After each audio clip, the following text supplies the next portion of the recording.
Sarah Martinez wiped the grease from her hands with a worn cloth, the familiar scent of motor oil and metal filling the military base's armory workshop.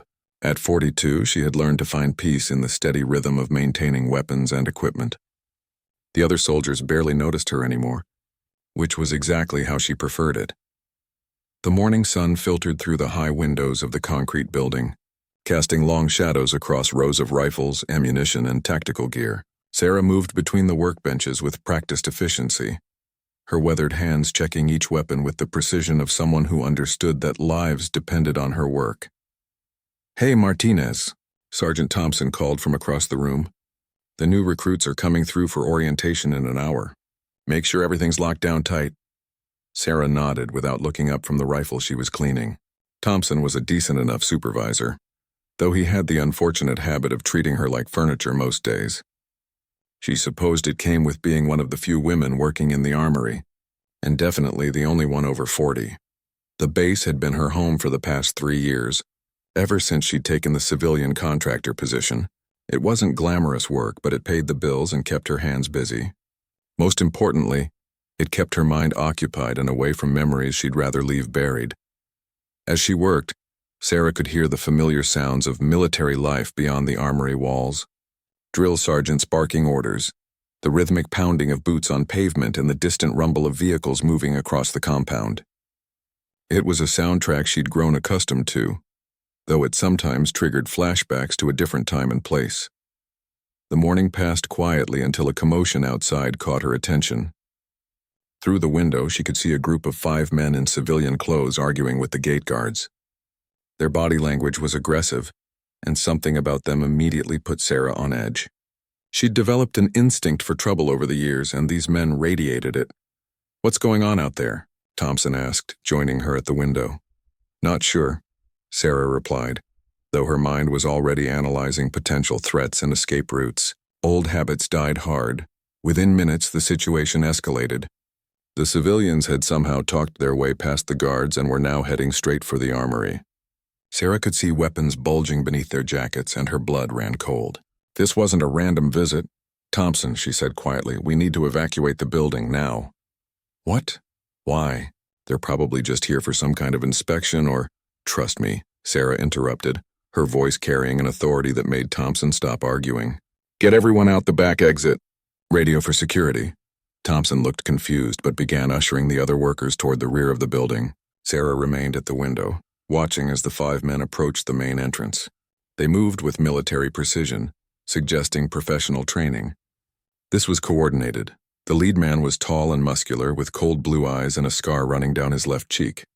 Sarah didn't recognize him, but something about his bearing suggested Special Forces background. The others flanked him in a formation that spoke of combat experience. Sarah's mind raced through possibilities. Who were these men? What did they want? And why were they targeting the armory specifically? The base stored significant amounts of weapons and ammunition, making it a valuable target for anyone with the wrong intentions. As the men reached the entrance, Sarah made a decision that would change everything.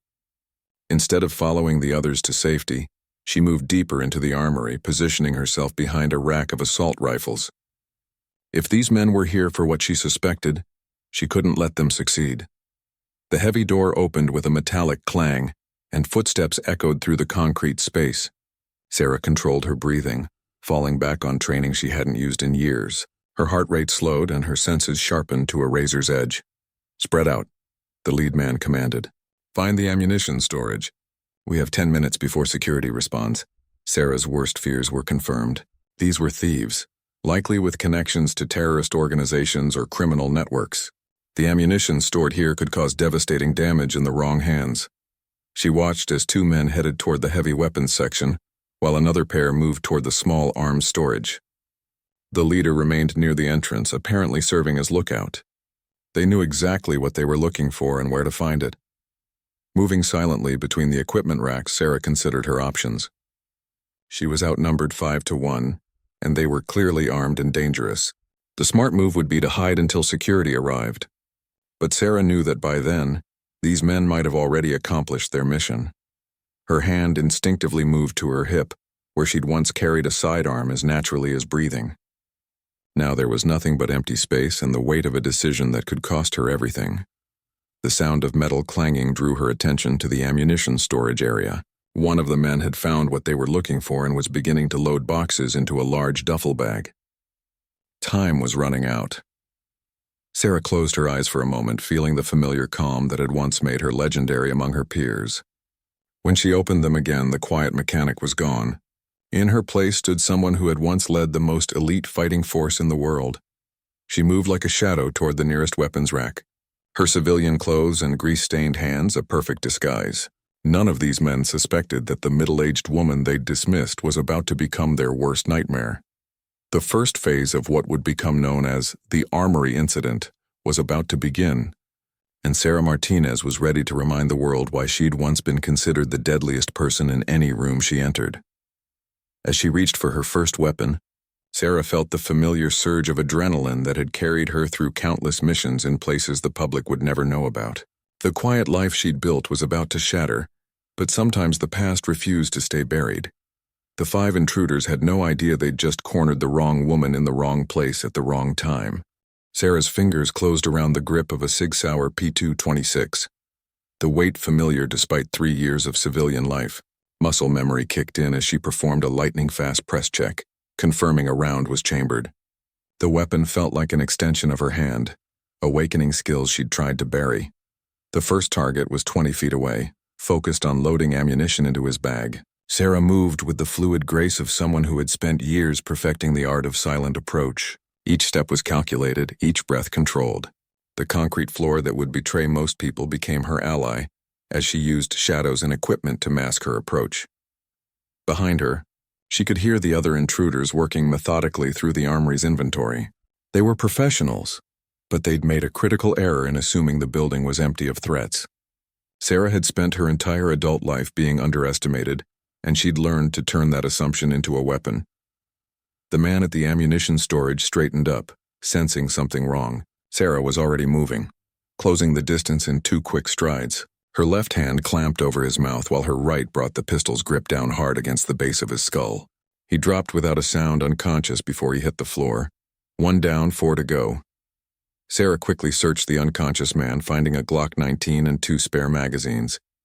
She also discovered something that made her blood run cold. A photo of her in military dress uniform, along with what appeared to be a mission dossier. This wasn't a random robbery. They were here for her. The sound of approaching footsteps sent Sarah into motion. She dragged the unconscious man behind a stack of ammunition crates just as one of his partners rounded the corner. "Rodriguez, where are you?" The newcomer called out, his voice carrying a slight accent that Sarah couldn't immediately place.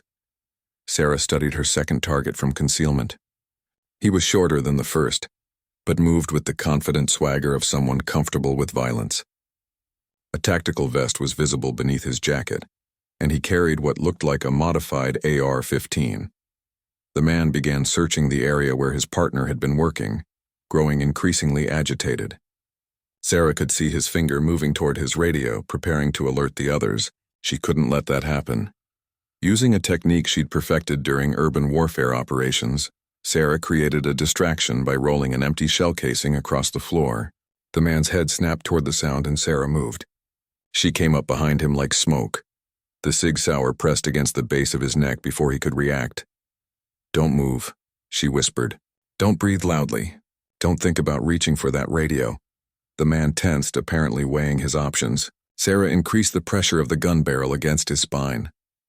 "I know what you're thinking," she continued, her voice barely audible but carrying unmistakable authority. "You're thinking you can spin around and get the drop on some middle-aged civilian. I promise you that's the last mistake you'll ever make." Something in her tone must have convinced him, because his shoulders sagged in defeat. "Smart choice," Sarah said. "Now very slowly put your weapon on the ground and kick it away." As the man complied, Sarah's mind raced through possibilities.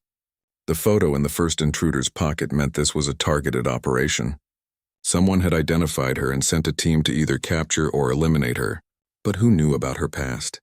Her civilian identity was supposed to be bulletproof. "Who sent you?" she asked, keeping her voice low. "Go to hell," the man replied. Sarah smiled grimly. She'd expected as much.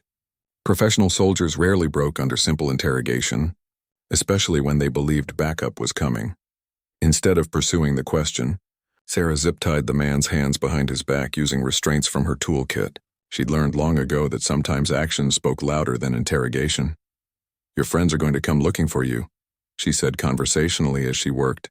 "When they do, I want you to remember that I could have killed you twice already but chose not to. Think about what that means." She gagged the man with duct tape and secured him next to his unconscious partner. 2 down, 3 to go, but the odds were about to shift dramatically. From deeper in the armory came the sound of metal being forced open. They'd found the heavy weapons storage. Sarah's blood chilled as she realized what they might be after. The armory contained more than just ammunition. It housed experimental weapon systems, classified technology, and equipment that could cause massive casualties in the wrong hands. Moving with renewed urgency, Sarah made her way toward the sounds of activity.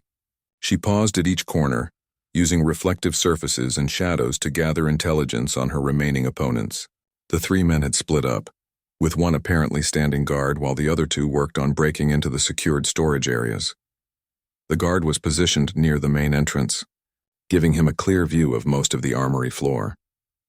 Sarah studied his position and realized he was the scarred man who'd led the group, probably their team leader and most experienced operator.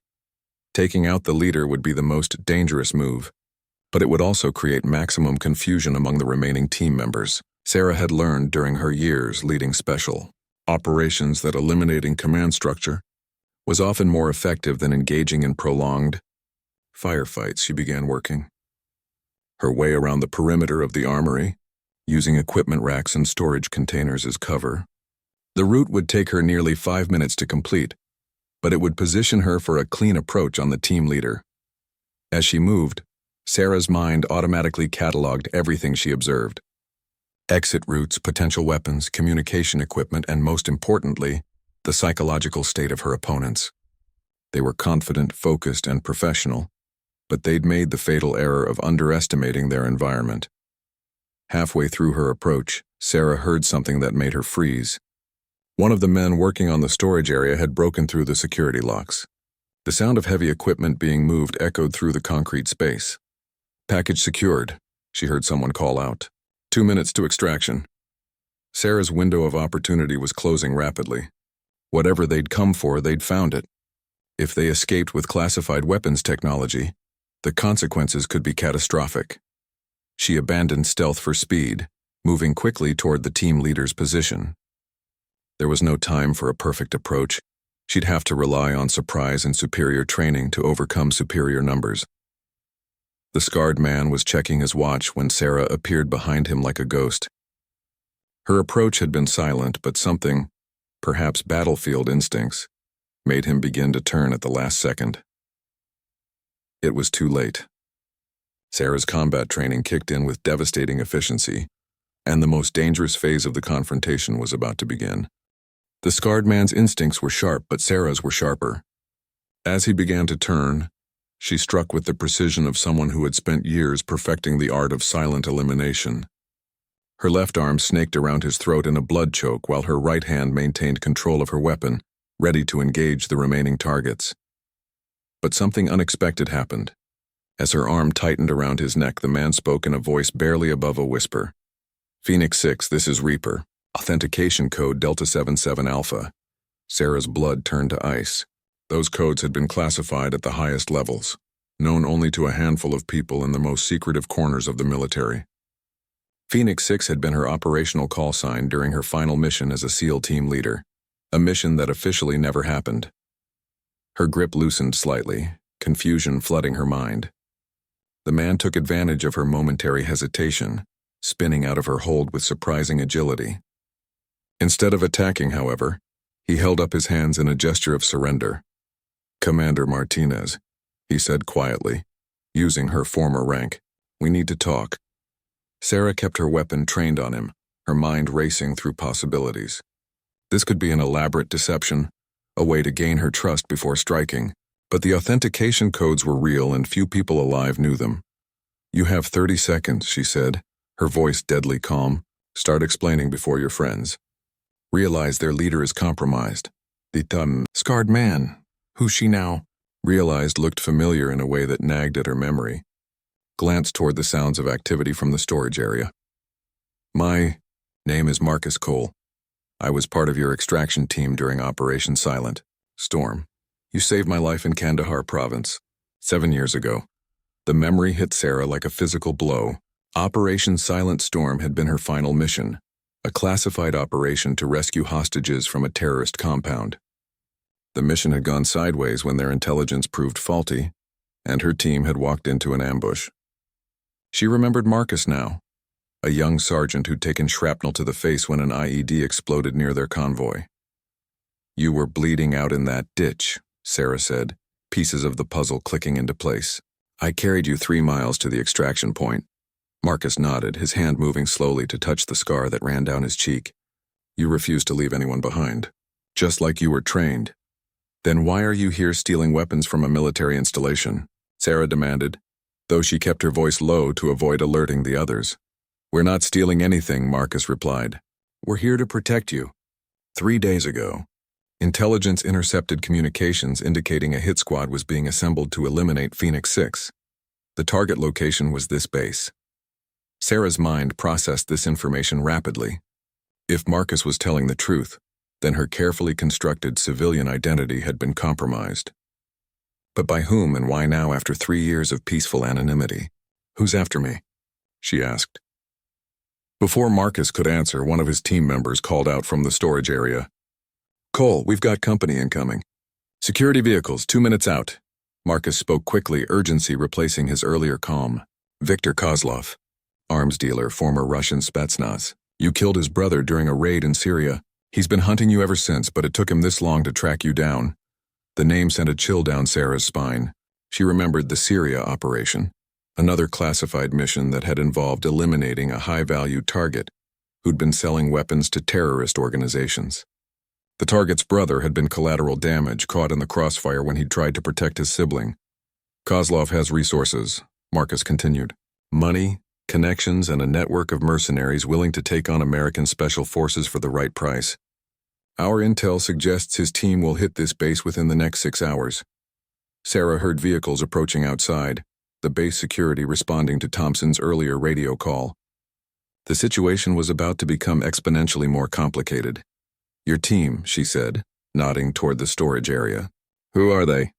Former SEAL Team 6 Delta Force and Marine Recon, Marcus replied.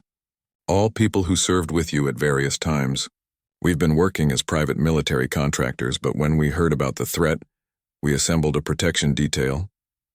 By breaking into a military armory, Marcus had the grace to look embarrassed. We needed to make it look convincing. If Kozlov's people are watching the base, they needed to see what appeared to be a hostile action. Our real mission was to extract you before his team arrives. The sound of vehicles stopping outside the armory confirmed that their time was running out. Sarah had to make a decision that would determine not only her fate, but potentially the lives of everyone on the base. Security will be here any second, she said. Your story better hold up under scrutiny. It will, Marcus assured her. We have authorization from a congressional subcommittee that oversees classified operations. Your former commanding officer, Admiral Harrison, signed off on this personally. Admiral Harrison. Sarah hadn't heard that name in 3 years, but it carried enough weight to make her reconsider everything. Harrison had been her mentor, the man who'd convinced her to leave active duty after Operation Silent Storm went bad. If he was involved in this protection operation, the threat was real and immediate. The armory's main door burst open, and Thompson entered with 4 armed security guards. They immediately raised their weapons upon seeing Sarah holding a gun on what appeared to be an intruder. Martinez, step away from that man and drop your weapon, Thompson shouted. Sarah found herself at a crossroads that would define the rest of her life.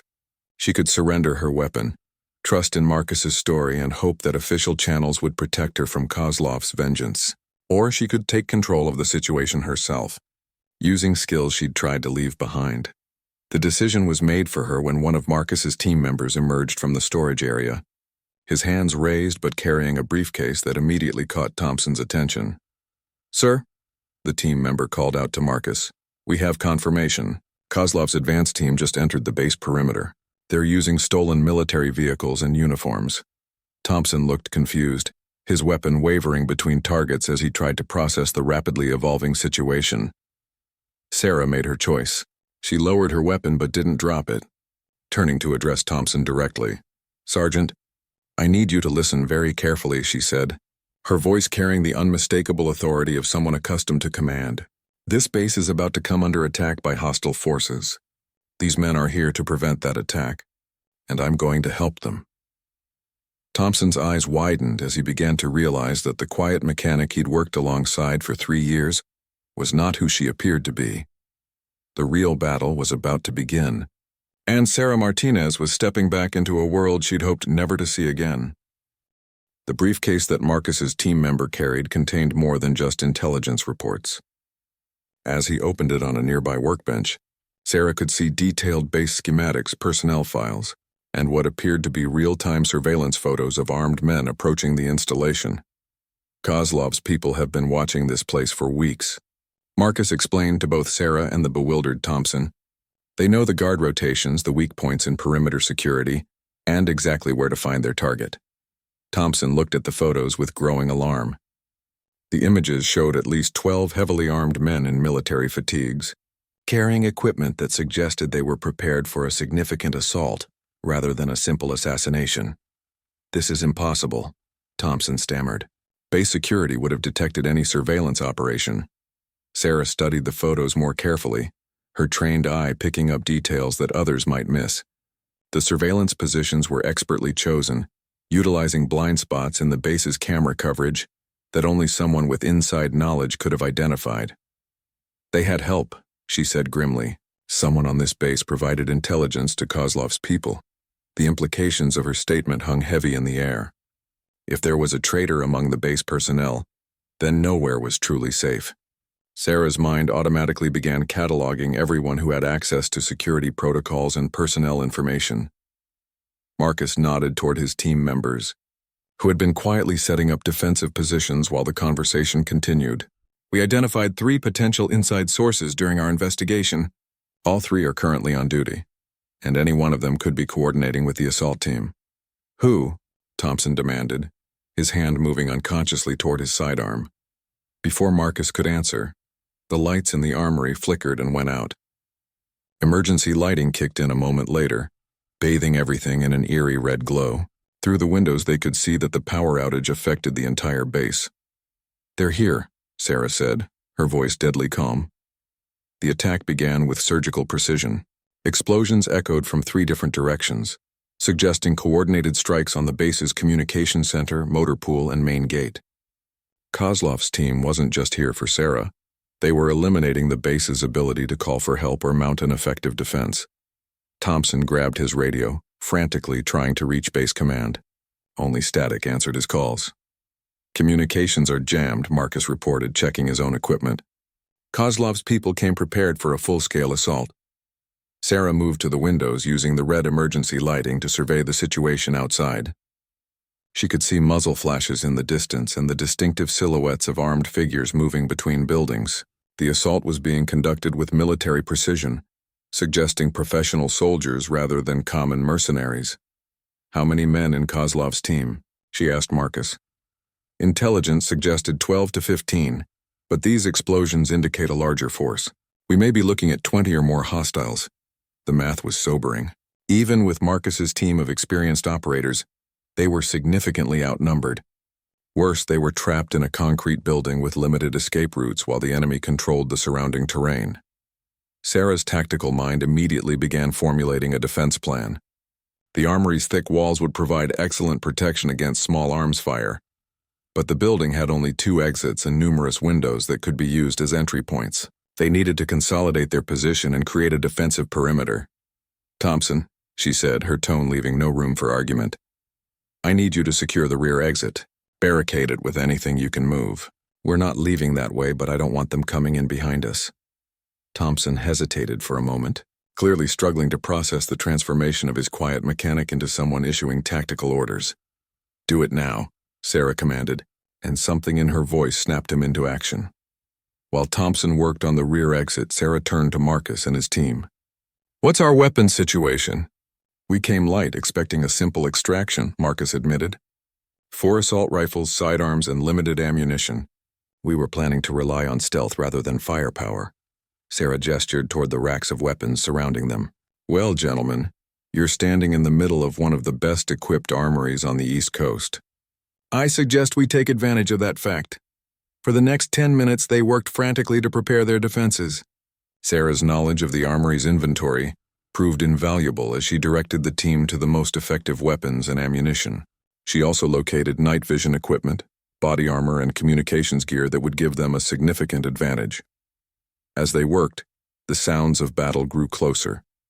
Small arms fire was now audible from multiple directions, suggesting that Kozlov's team had engaged base security forces. Sarah hoped that some of the base personnel would be able to establish defensive positions, but she wasn't counting on outside help. Movement. North side. One of Marcus's team members reported from a window position. 6 hostiles approaching in tactical formation. Sarah moved to observe the approaching enemies. They moved with the fluid coordination of Special Forces operators, using cover and concealment effectively as they advanced toward the armory. Their equipment appeared top quality, and their tactical approach suggested extensive training. These aren't mercenaries, she said to Marcus. Kozlov brought professional soldiers. Former Spetsnaz, most likely, Marcus agreed. Kozlov has connections throughout the Russian military community. The first exchange of gunfire erupted when the advancing soldiers reached the armory's outer perimeter. Marcus's team had positioned themselves at strategic windows, creating overlapping fields of fire that caught the attackers in a deadly crossfire. Sarah watched the engagement with professional detachment, noting the enemy's reactions and tactical adjustments. They were good, very good, but they'd made the mistake of underestimating their opponents. They expected to find a middle-aged mechanic hiding in a corner, she said to Marcus during a brief lull in the fighting. Instead, they've walked into a prepared defensive position manned by some of the best soldiers in the world. Marcus smiled grimly as he reloaded his weapon. Sometimes the old ways are the best ways. The battle was far from over, however. Sarah could see additional muzzle flashes in the distance, suggesting that more enemies were moving to surround the armory. Kozlov's team was adapting to the unexpected resistance, calling in reinforcements and adjusting their tactics. They're going to try to breach the building, Sarah predicted, probably with explosives. We need to be ready to fall back to a secondary position. As if summoned by her words, the distinctive whine of an incoming rocket-propelled grenade split the night air. Sarah had just enough time to shout a warning before the projectile struck the armory's north wall, sending concrete and metal flying in all directions. The real battle was just beginning, and Sarah Martinez was about to discover whether 3 years of civilian life had dulled the razor-sharp edge that had once made her legendary. The RPG blast tore a hole in the armory's north wall, sending chunks of concrete and twisted metal flying across the interior. Sarah felt the familiar rush of combat adrenaline as dust and debris filled the air, her body automatically dropping into a defensive crouch while her mind processed the new tactical situation. Through the smoking breach, she could see the distinctive green glow of night vision equipment as Kozlov's team prepared to storm the building.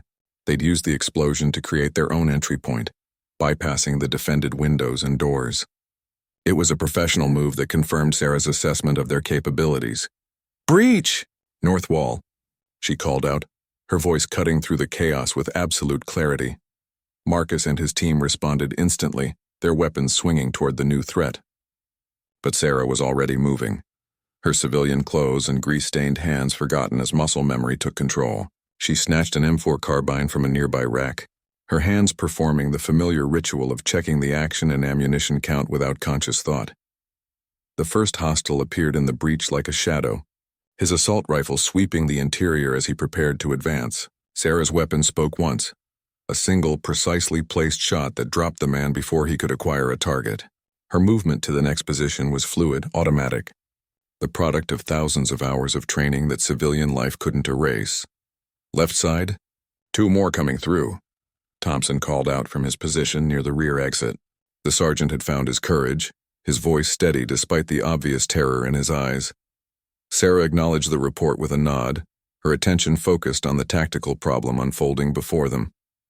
Kozlov's team was conducting a textbook breach and clear operation, but they'd made a critical error in assuming the armory would be lightly defended. 2 more figures appeared in the smoking hole, moving with practiced precision as they attempted to establish a foothold inside the building. Sarah's response was immediate and devastating. Years of leading special operations had taught her to think 3 moves ahead, and she'd anticipated their approach vector. A fragmentation grenade, armed and ready, flew through the air with perfect accuracy. Sarah had counted the seconds precisely, ensuring the device would detonate just as the attackers reached their intended cover position.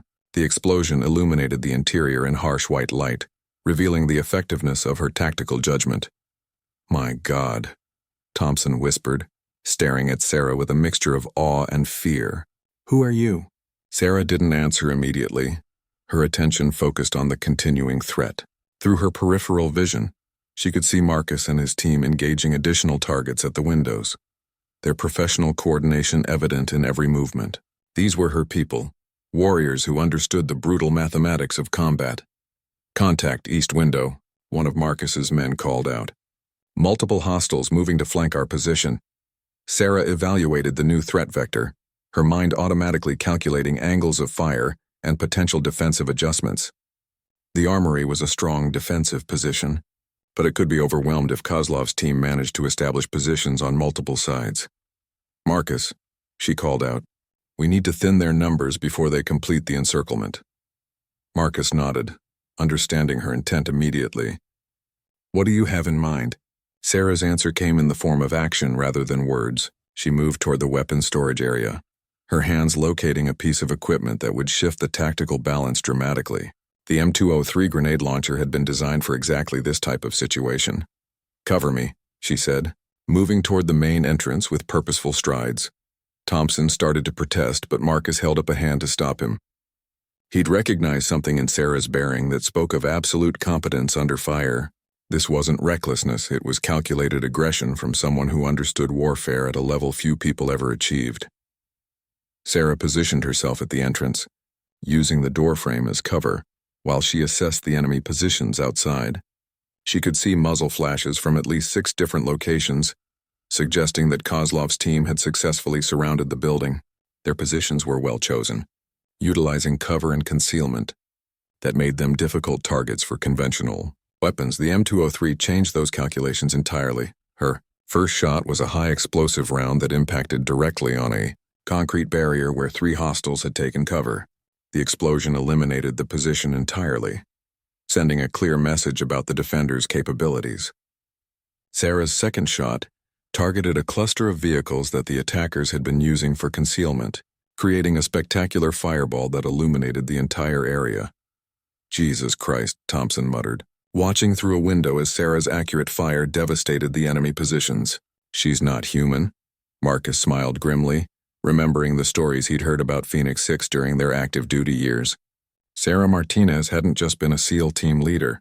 She'd been a legend, someone whose tactical brilliance and combat effectiveness had become the stuff of whispered conversations in special operations communities. The psychological impact of Sarah's counterattack was immediate and visible. The coordinated assault that Kozlov's team had been executing began to falter as their carefully planned positions were systematically destroyed. The surviving attackers found themselves facing an opponent who seemed to anticipate their every move. "They're pulling back," one of Marcus's team members reported. "Looks like they're regrouping for another approach." Sarah nodded, but her expression remained focused and alert. She knew that professional soldiers like Kozlov's team wouldn't be deterred by initial casualties. They would adapt their tactics and return with a different approach, probably something designed to neutralize the defenders' advantages. "This is just the first wave," she said, moving back into the Armory's interior. Kozlov didn't come this far to give up after one failed assault. As if summoned by her words, the distinctive sound of helicopter rotors began to grow louder in the distance. Sarah's blood chilled as she realized the implications. A helicopter meant Kozlov had access to resources far beyond what intelligence had suggested. "Air support," Marcus said grimly, checking his weapon's ammunition count. "We're not equipped for that." Sarah was already moving, her hands locating a piece of equipment that few people would have known how to operate effectively. The FM-92 Stinger missile system was one of the Armory's most closely guarded secrets, designed for exactly this type of threat. "I need someone to spot for me," she called out, hefting the anti-aircraft system with practiced ease. "And I need covering fire while I get into position." Thompson stared at the missile launcher with obvious disbelief. "Do you even know how to use that thing?" Sarah's response was a look that could have frozen fire. "Sergeant, I've shot down enemy aircraft on 3 different continents. Trust me when I say this is not my first time."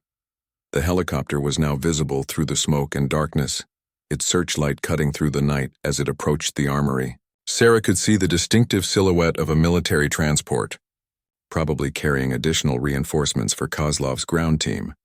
Moving to an optimal firing position, Sarah activated the Stinger's targeting system. The familiar electronic sounds brought back memories of missions in hostile territory, where the difference between success and failure often came down to split-second decisions and absolute precision. "Target acquired," she announced, her voice steady despite the chaos surrounding them. The missile's launch was a thing of beauty and terror, its trail of fire cutting through the darkness like a sword of vengeance. Sarah's aim was perfect, the warhead striking the helicopter's engine compartment with devastating effect. The aircraft's destruction lit up the night sky, sending burning debris raining down across the base. But even as the helicopter fell, Sarah knew the battle was far from over. Kozlov wouldn't have put all his resources into a single assault. There would be backup plans, alternative approaches, and probably additional teams positioned around the base. That was their transport, Marcus said, understanding the tactical situation immediately, which means their extraction plan just went to hell. Sarah nodded, but her expression remained grim. Which also means they're now committed to fighting their way out. Desperate enemies are often the most dangerous. The truth of her words became apparent within minutes. Instead of withdrawing, Kozlov's remaining forces launched a coordinated assault from multiple directions simultaneously. This wasn't the careful, professional approach of their initial attack. This was the desperate fury of soldiers who knew they had no choice but to win or die. Sarah found herself at the center of a firefight that tested every skill she'd learned during her years of special operations. But instead of the fear or uncertainty that might have paralyzed a civilian, she felt the cold clarity that had made her legendary among her peers. The quiet mechanic was gone forever, replaced by one of the deadliest warriors the world had ever produced. The final assault came at dawn, when exhaustion should have made the defenders vulnerable and the pale light would favor attackers with superior numbers. But Kozlov had underestimated the woman he'd spent years hunting. Sarah Martinez had fought through longer nights against worse odds, and fatigue was just another enemy to be overcome through discipline and determination. From her position near the main entrance, Sarah could see the tactical situation developing with crystal clarity. Kozlov's remaining forces, she estimated 8 to 10 survivors, were positioning themselves for a coordinated rush on the armory. They'd abandoned stealth and precision in favor of overwhelming firepower, betting that sheer aggression would succeed where careful planning had failed. It was exactly the kind of mistake that separated professional soldiers from truly elite operators.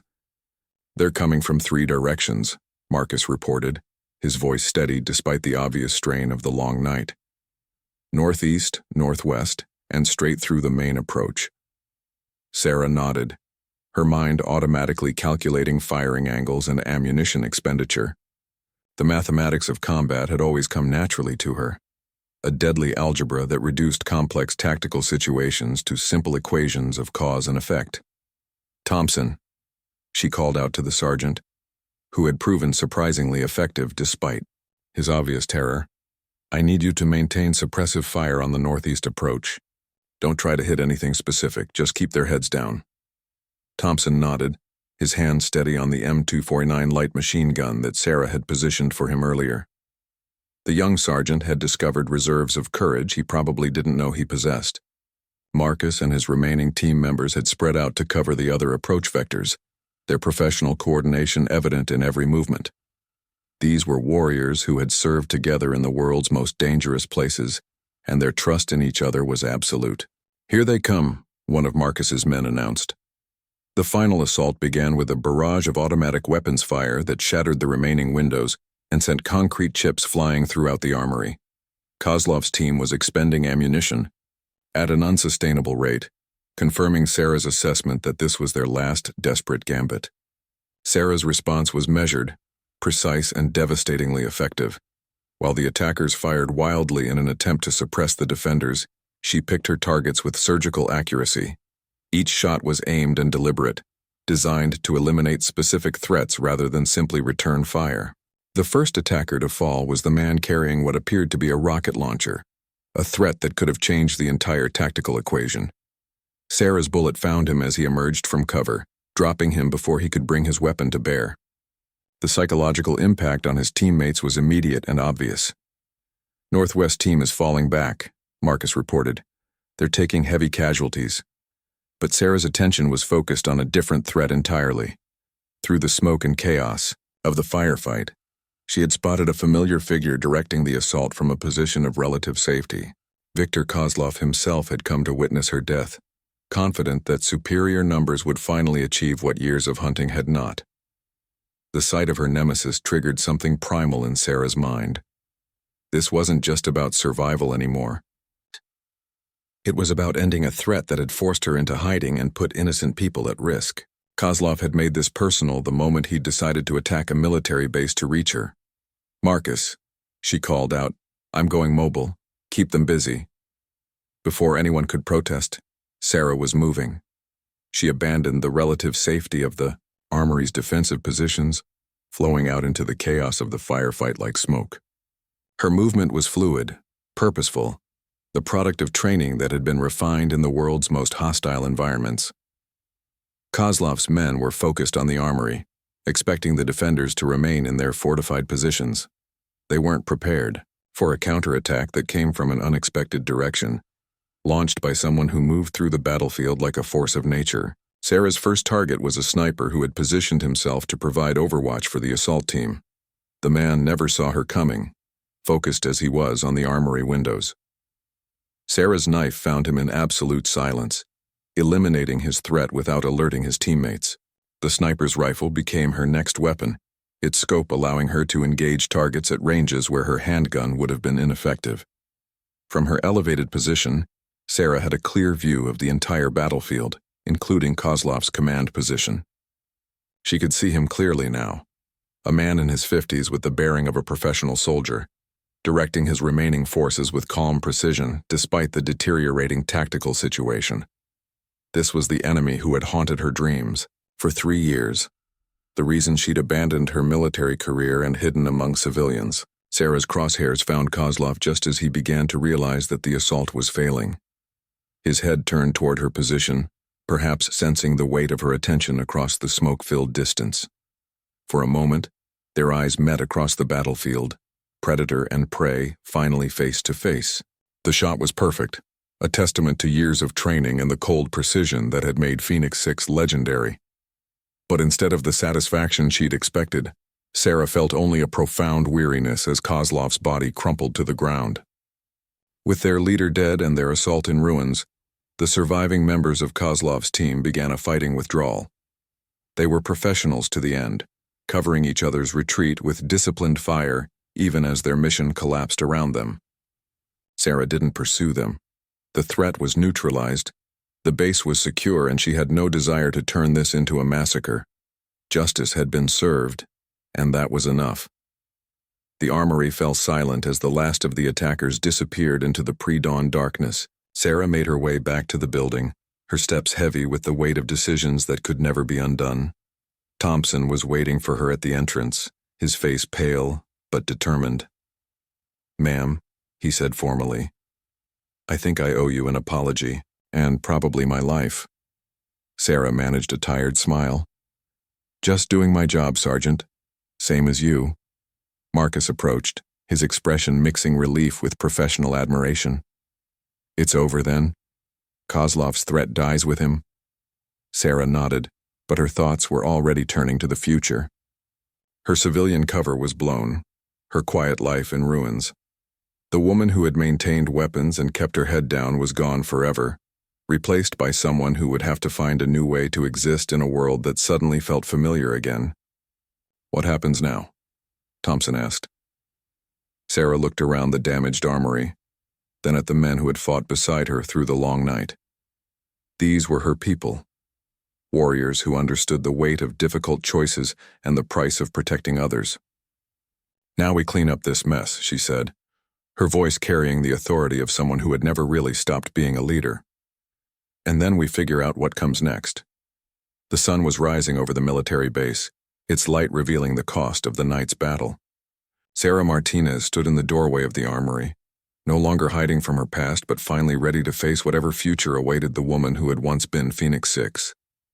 The quiet mechanic was gone, but in her place stood something far more dangerous, a warrior who had remembered why she had once been considered unstoppable.